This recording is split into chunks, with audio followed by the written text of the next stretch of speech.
দেখলে মেসেজ গুলো কেমন করে ঢুকে দেখিস। কি করব, সময় কাছে না, তাই আড্ডা দিতে চলে এলাম। একজন অনেকে অ্যাড হতে চাইছে।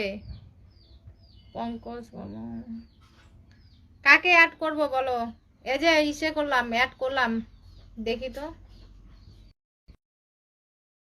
119 জন আর